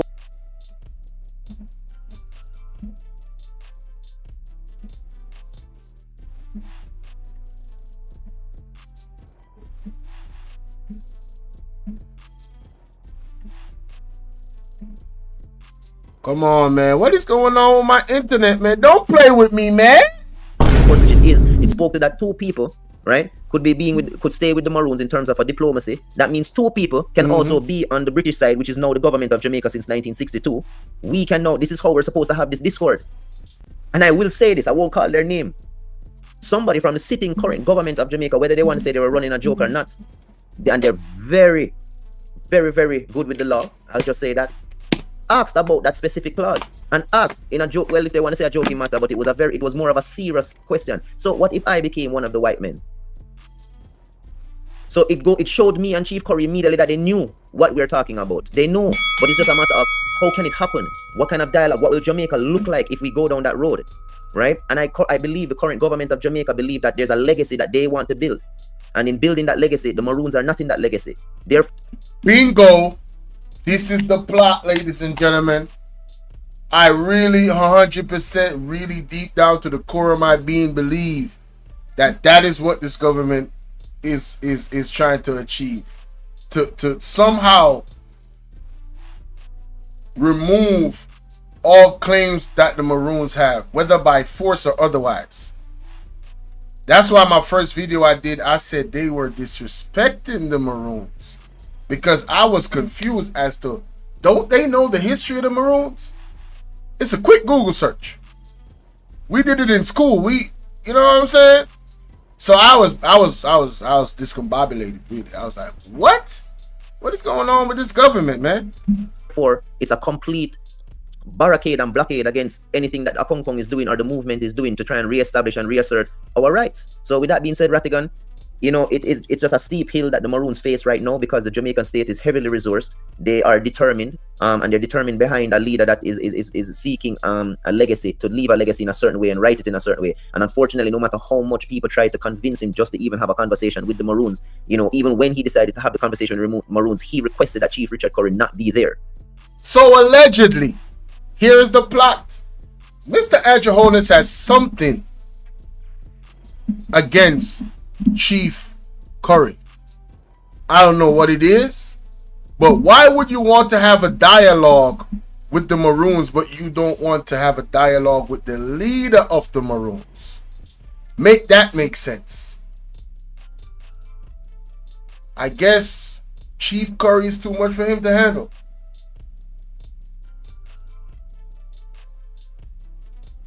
I don't know. Very interesting. Very interesting. These are the things that we're talking about in terms of lack of dialogue. All right, tell you what, let me because I really want to open the phone lines and give people a chance to ask questions. And Lisa, feel free for calling and ask a question and come and see how wait patiently. But I want Herb ask a question, and then I have I think it's an interesting question I want to ask you before opening. Or you know what? Let me ask you, and then while Herb is asking, I can open. I found the map, by the way, Ratty. If you want to, so I can go back to Patrick to make sure he has his answer, his question fully answered. But go ahead, Herb, and when we get back to, I just want to show Patrick the map. Very strange, Miss Collins. This is like the Indians of America.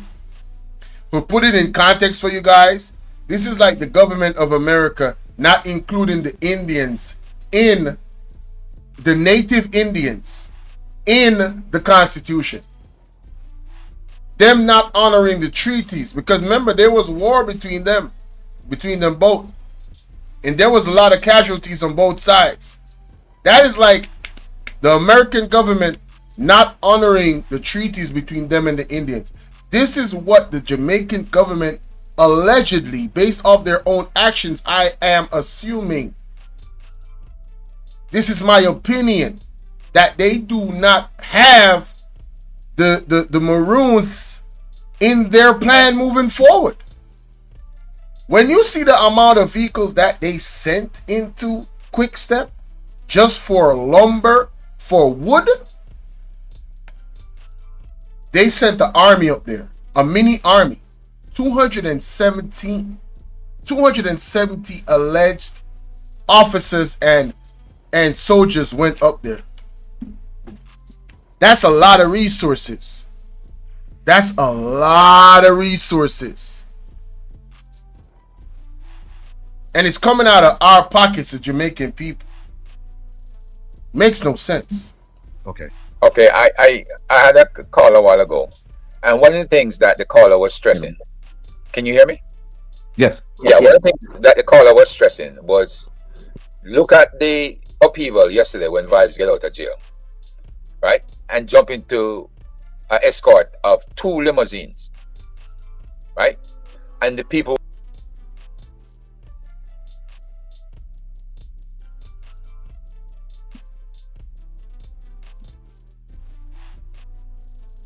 Come on, man. Stop playing with me, man.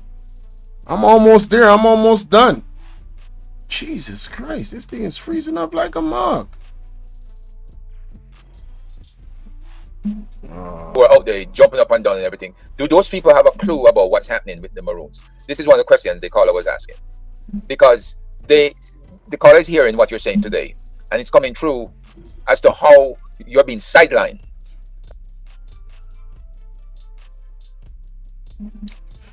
I'm gonna tell you right now, a lot of people don't know what's going on. Share this live, y'all.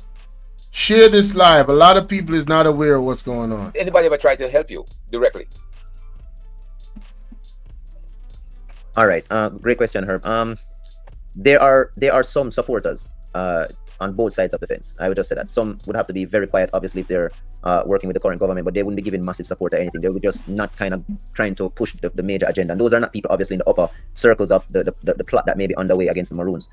So the question was, are they getting any support from either party, pretty much, right? And he's saying, yeah, but the support is quiet. And the people that are supporting them are not really people that can really affect things in the present government. Obviously, the opposition would show support for the Maroons at this time for various reasons, but I do believe they see the legal claim, they see the practicality of making sure that the Maroons do communicate and have a great relationship with the government of Jamaica, so it doesn't affect the integrity of the independent parliament that was created in 1962. And of course, the opposition leader, Mark Golden, in 2014, when he was the Minister of Justice, he would have put out a document and made certain pronouncements that, you know, the rights of indigenous people should be recognized by the government of Jamaica within the legislation. Furthermore, he also recognized the... So, shout out to Mark Golden for what he said he did years ago. All right? The legality of the treaty. And, you know, we have to remember he is also a learned man as a lawyer. So, you know, this is where he's able to appreciate the jurisprudence behind the history. Unfortunately, the current Prime Minister is not an attorney, and therefore he's not able to legally stand on a sound ground when he's making a statement such as, you know, what the Maroons have and what they don't have. So basically, he said it in a respectful way that the Prime Minister is literally not qualified. He's not educated on the matter to even speak on it. Shots fired.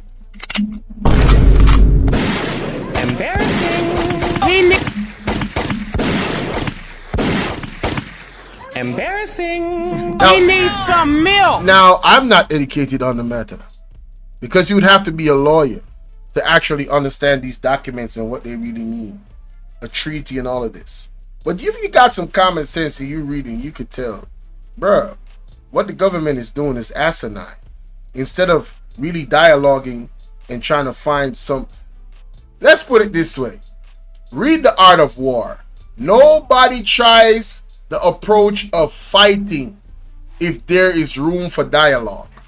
As badass as Russia is, Russia will always seek dialogue before they look to use might, because a wise man does this. But we have a leader.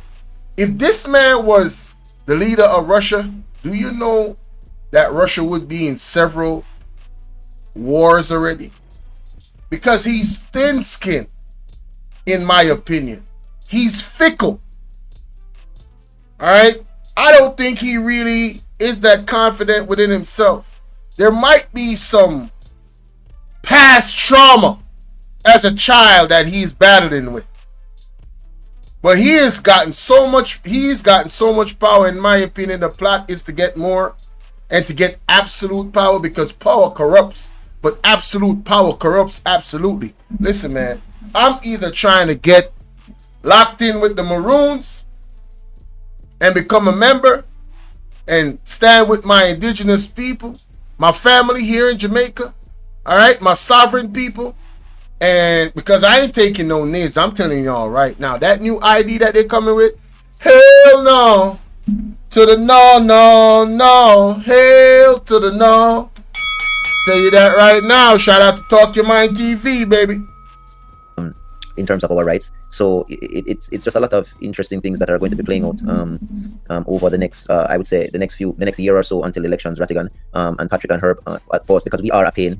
I am pretty sure we are a pain, as you would have put it, you know. But I trust in God first and foremost, and I trust in the support of the people and the intellectual minds out there to say that we must preserve the most important part of the Jamaican culture. Because when you say you're a Maroon first, right, Jamaica belongs to us. That's how we look at it. The identity of Jamaica and all of that belongs to us. We are a major part of the culture. So you can't say you're Jamaican and just want to leave out Maroons and 1738. Impossible. The spirit of Jamaica is a fighting spirit. The spirit of Jamaica is a rebellious spirit. We're a creative spirit. People look to us to lead them across the world. Why are we, the little country in the Western Hemisphere? Everybody looked for leaders. Marcus Garvey, right? All of these, Nanny of the Maroons, Sam Sharp, Paul Bogle, all of these were freedom fighters. We didn't just have one or two freedom fighters. We had a plethora of freedom fighters throughout our history. Most people are just comfortable, right? And now we're almost getting comfortable to the point where we're willing to throw away, you know, our most important relic within our historical birth as a nation. I know. Let me ask you something. I'm going to open up the phone line. There's a man in history known as Shaka, a Zulu, who resisted the British in South Africa. Yes. And there were treaties executed between them as well. And there's a province in South Africa called KwaZulu-Natal. And that's the homeland for the Zulus. Yes. Today, they still preserve their heritage, their history, their culture. They have a king, as a matter of fact. Right. It would be similar to what Maroons are to Jamaica. Correct.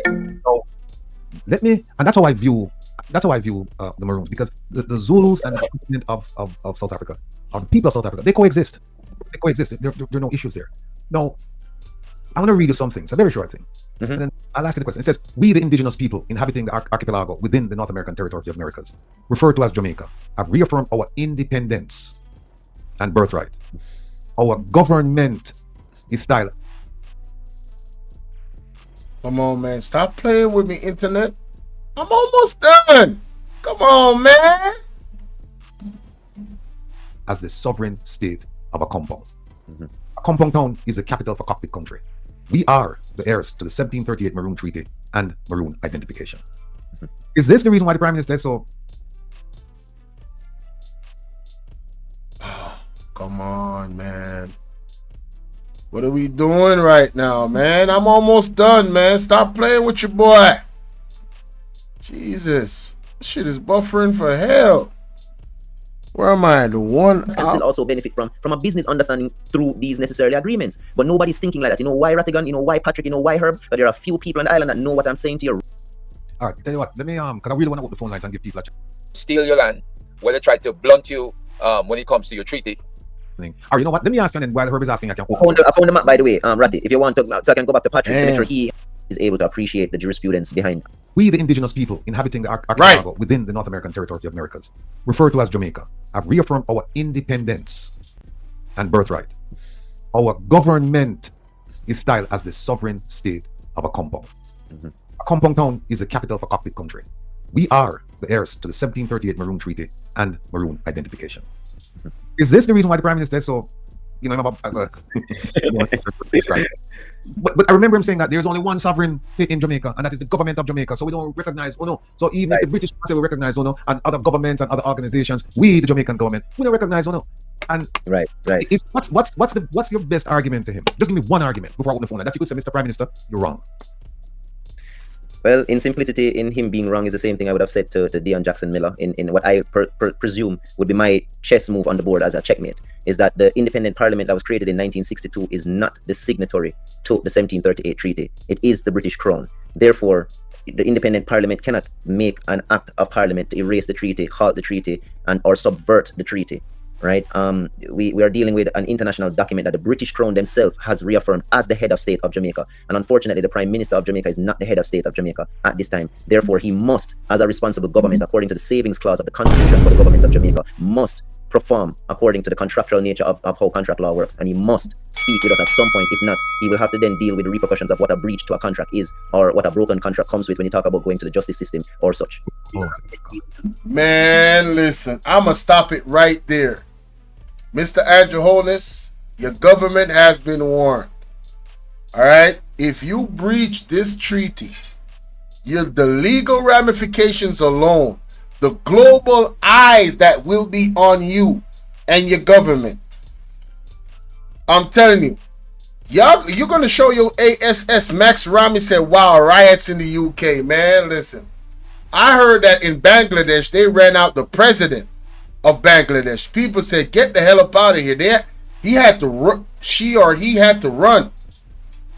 Independence give the Jamaica power over the British treaty, over the government. Man, listen, they not trying to include the Maroons. They trying to, in my opinion, exclude them altogether. And this is the plot. This is a serious plot.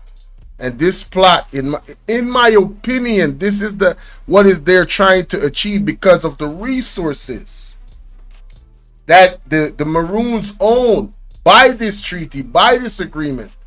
Pretty much, the Maroons are the first state in Jamaica.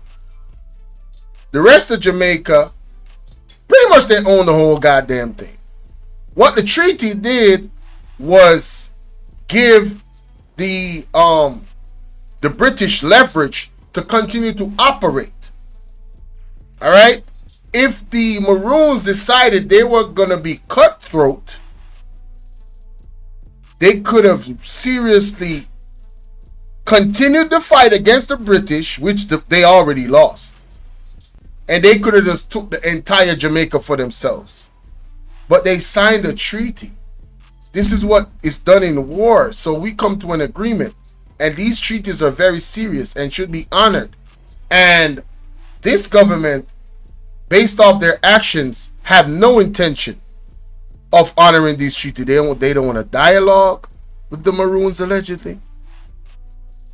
And so, ladies and gentlemen, I want y'all to keep your eye on this story. Keep your ear out. Listen to Mr. Rattigan, Mr. Lonesome, all the content creators, Talk Your Mind TV, Sofa, everybody. Listen. I'm not always going to be here to do content on the timing. Some of the stuff is going to pass me because this channel is multifaceted. I do a lot of different type of content. You understand what I'm saying? But what I do is I make sure that I communicate with you guys and give the honor to those who are doing the work to expose certain things. Because I am not afraid of quote unquote losing subscribers because they go to watch Mr. Rattigan. The information is what is important, is my point. I'm not that important. The information for you to get it, to understand what's going on in your country, is what is important. So if somebody else is doing it at a faster rate and doing it accurately, I am more than willing to promote their platform for you to go and listen to them. Point blank, period. And this was an excellent video. You got to watch the rest of it. Like I said, I'm going to cut it off right there. I think this video is what? Like 6-7 hours long. 3 hours long. So they had people calling in. Y'all go check it out, man. Salute to Nightbot. Salute to everybody that pulled up. Salute to Sulfur, man. Sulfur came through, man. Goodness gracious, man. Show support, you heard? Salute to everybody in the bushes that have not typed. How is the likes looking? Remember to hit the like button. We got 74 likes. Let's get this video up to 200 likes at least. I would love for it to go to 500. So all 57 of you guys, please share. I'm up out of here. It's time for me to get ready and go on the road. You know what I'm saying? And yeah, man, you know what I'm saying? You know what it is. You gotta make that moolah, baby. Salute to Leslie for that last donation on the premiere. Thank you so much. And of course, anybody want to donate and support the platform, this is the way you do it. This is the way you do it. Let me show you real quick before I go. Alright. This is the way you do it. You don't need me to be live. Alright. All you got to do is go to the channel. Everything is right here. All them links is right here. Join my WhatsApp community. The anonymous link is there. The PayPal direct link is there. Subscribe to my other channels, Bolo V&R Clips, Bolo V&R, the main channel. The Zelle information is there. Instagram. I'll be putting my Twitter there as well on all of my platforms. My email address is there. All right. So yeah, man, all of the information is there for you to connect, all right, and for you to support. Let me see where we're at right now in terms of, we're at 1,023 subs, man. Talk to me nice, man. Hey, salute to all the new subs, you heard? Welcome to the platform. That's what I'm talking about, man. 1,023 subs, man. Let's go. Let's go, you heard me? Yeah. Hey, salute to you, Miss Collins. Salute to everybody, man. Like I said, the video is in the description. Y'all go check it out. I'm up out of here. Love y'all. Peace and blessings. Like, share, subscribe, follow me on Instagram, all that good stuff. Y'all have a blessed day, man.